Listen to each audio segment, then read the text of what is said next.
அஞ்சாவது திவ்ய தேசம் என்பது ரொம்ப வசத்தியான திவ்ய தேசம் திருவெஹ்கா. சரஸ்வதி தேவி என்ன பண்ணா? ராட்சசர்களை அனுப்பினா. சரஸ்வதி தேவி தேவிகளை அனுப்பினா.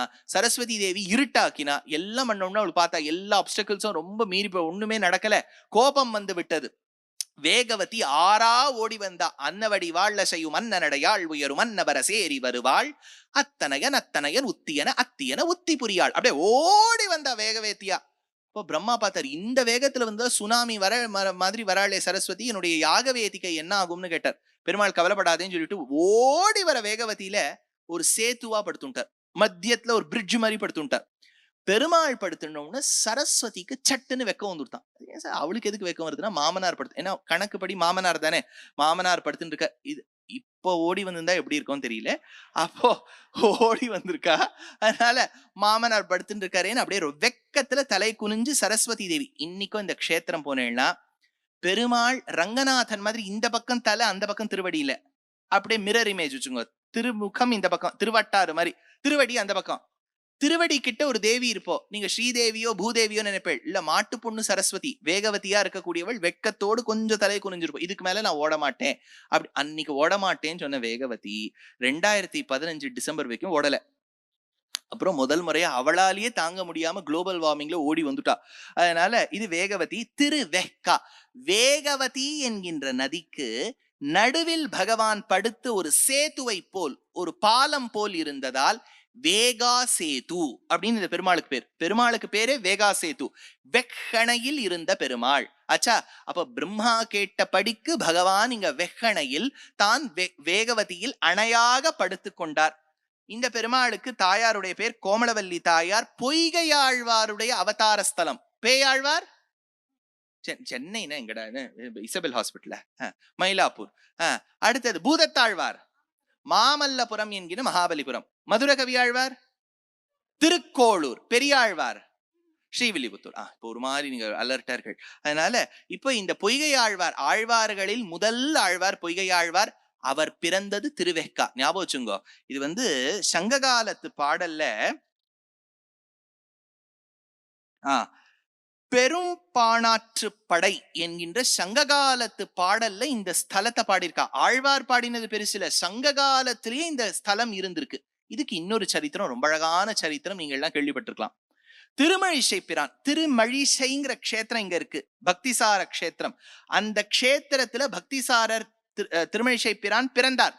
அவர் இந்த காஞ்சிபுரத்தில் ஒரு ஆசிரமம் அமைத்து சித்த புருஷராய், யோக புருஷராய், நாளைக்கு யோகா தினம் வேற வருது, யோக புருஷராய் சித்த புருஷராய் இருந்தார். அந்த பெருமாளுக்கு கைங்கரியம் செய்து கொண்டிருக்க ஒரு நாள் தியானத்துல இருந்தார். அந்த ஆசிரமத்தில் பணிவிடை செய்து கொண்டிருந்த ஒரு பெண்மணி, இவருக்கு ரொம்ப வயசானவோ, வந்து பாவம் பெருக்கி தொடச்சு கோலம் எல்லாம் போட்டு அதெல்லாம் போடுவோம். ஒரு நாள் ஆழ்வார் யோக தசையிலிருந்து கண்ணை திறந்து பார்த்தார். இந்த யோக தசையிலேருந்து கண்ணை திறந்து பார்த்தாலே அவளுக்கு நல்ல பலன் கிடைக்கும். நீங்க மகாபாரதத்துல ஒரு கட்டம் வரும், கடைசியில யுத்தம் முடிகிற சமயத்துல இத ஒருத்தர் சொல்லி அனுப்பார், காந்தாரி நீ சிவபக்தை, நீ கண்ணை திறந்து பார்த்தியான துரியோதனனுக்கு கவச்சம்.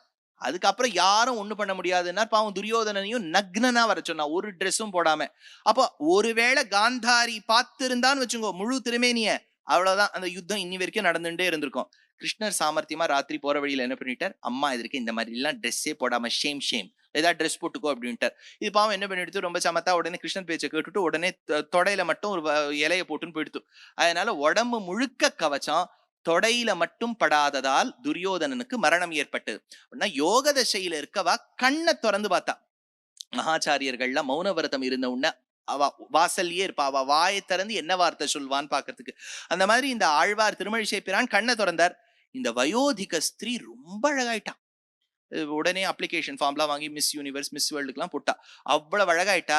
இந்த பெண்மணி காஞ்சிபுரத்தில் நடந்து கொண்டு செல்லும் போது பல்லவராஜா அவர் வந்து ரதாரூடனாக வந்துள்ளார். இந்த மாதிரி ஒரு அழகி நான் பார்த்ததே கிடையாதே. அழகி which part of the country you are from? எல்லாம் காஞ்சிபுரம் தான்.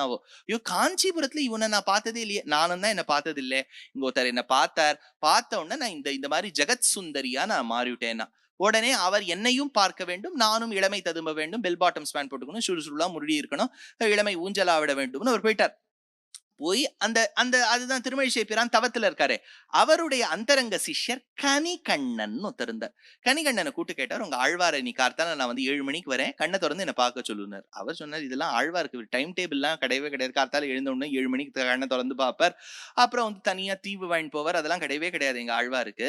அவர் இதே இடத்துல தான் இப்ப எப்போ தரப்பார்னு எங்களுக்கு தெரியாதுன்னுட்டார். நான் கூறுகின்றேன், ராஜா ஆணையிடுகின்றேன், திருமழிசை பிரானை பார்க்க சொல். அதெல்லாம் பார்க்க முடியாதுன்னு. எப்போது என் பேச்சுக்கு மதிப்பில்லையோ கணிகண்ணா காஞ்சிபுரத்தை விட்டு வெளியேறு. அந்த காலத்துல ராஜாக்கள்ல எக்ஸ்கம்யூனிகேட் பண்ணிடுவா, நாடு கடத்தி விட்டுருவா. சரி போறேன்னு சொல்லிட்டு எங்க ஆச்சாரியன் கிட்ட விடை பெற்றுக் கொள்கிறேன் நேர திருமழிசை பிரான் கிட்ட போனார். ராஜாக்கு மேல ஏதோ கொஞ்சம் கோவம், நான் கிளம்பி போயிடுறேன். சரி போயிட்டு வான்னு சொல்லும் போது 10 அடி போயிட்டார் கணிகண்ணன். அப்புறம் திருமழிசை யோசிச்சார், நம்ம இன்னும் பெரிய திருமழிசை பாட்டசாலான்னு போட்டிருக்கோம், நமக்கு இருந்ததே ஒரு ஸ்டூடெண்ட், இப்ப ஸ்டூடெண்ட்டும் போனா நம்ம என்னத்த பாட்டுசாலா, அதனால இவன் இல்லாத இடத்துல எனக்கு வேலை இல்லை, நானும் கிளம்பி போறேன்னு போயிட்டார். எப்படி கணிகண்ணன் வந்து ஆழ்வார்கிட்ட போயிட்டு வரேன்னு சொன்னாரோ, இவர் நேர திருத்தன்கா கஷேத்திரத்துல இருக்கக்கூடிய வேகாசேது கிட்ட போனார். பெருமாளே நீங்க படுத்துட்டு கேள், ஜாகிரதையா படுத்துங்கோ, the world is very small, let's stay in touch மூவா அதெல்லாம் சொல்லிட்டு அவர் கிளம்பி போலான்னு பார்த்தா, அப்போ பெருமாள் சொன்னார், ஏன்பா நீ இல்லாம நான் என்ன பண்ணுவேன், நானும் வந்துடுறேன்னார். அப்பதான் ஆழ்வார் சாதிச்சாராம், கணிகண்ணன் போகின்றான் காமரும் பூங்கச்சி மணிவண்ணா நீ கிடக்க வேண்டா, துணிவுடைய சென்னா புலவனும் செல்கின்றேன், நீயும் உந்தன் பைனாகப்பாயை சுருட்டிக்கொள். நன்னா சுருட்டின்னு இந்த ஹோல்ட் ஆன் மாதிரி கீழே இப்படி ஜம்முன்னு இப்படி வச்சுன்னு வந்துரும். பெருமாள் தன்னுடைய அந்த முழு சக்தி அந்த விக்கிரகத்துல இருக்கக்கூடிய சாநித்தியத்தை எல்லாம் சுருட்டி கொண்டு கிளம்பிட்டார். முன்னாடி கணிகண்ணன் போறார், கணிகண்ணன் பின்னாடி ஆச்சாரியன் திருமழிசை பிரான் போறார், திருமழிசை பிரான் பின்னாடி பெருமாள் போயிட்டு இருக்கார். இவ காஞ்சிபுரத்துக்கு வெளியே ஓரிரவு ஒரு இடத்துல போய் தங்கிட்டா.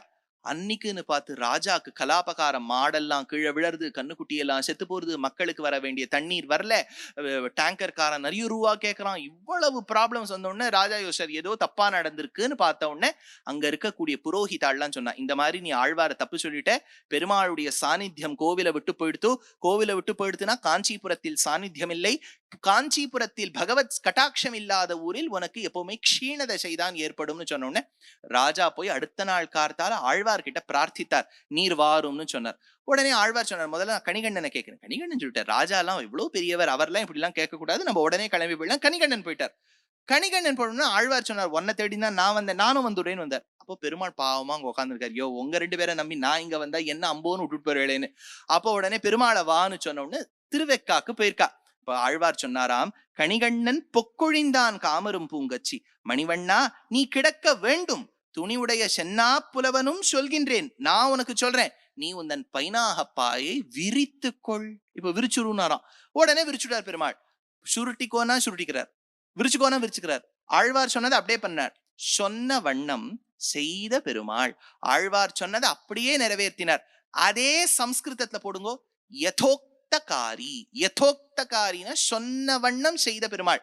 ஆண்டாளுக்கு ஒரு பேர் உண்டு, சூடி கொடுத்த நாச்சியார், கேள்விப்பட்டிருக்கா? அதுக்குதான் தெலுங்குல ஒரு வார்த்தை ஆமுக்த மால்யதா. ஞாபகம் வச்சுங்க, ஆமுக்த மால்யதானா சூடி கொடுத்த நாச்சியார். இந்த இடத்துல யதோக்தகாரினா சொன்ன வண்ணம் செய்த பெருமாள். நிச்சயமா உங்க பிள்ளைக்கு இந்த பேரு வைங்க, பேச்ச கேட்கணும் இல்லையா? அதனால சொன்ன வண்ணம் செய்யும் பிள்ளை, யதோக்தகாரின்னு பேர் வச்சிருங்க.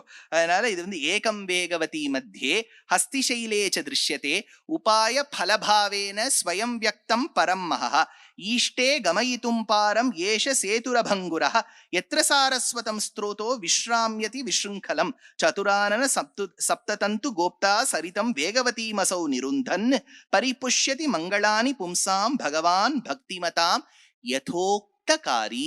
ஆச்சரியமான பெருமாள் யதோக்தகாரி திருவெக்கா.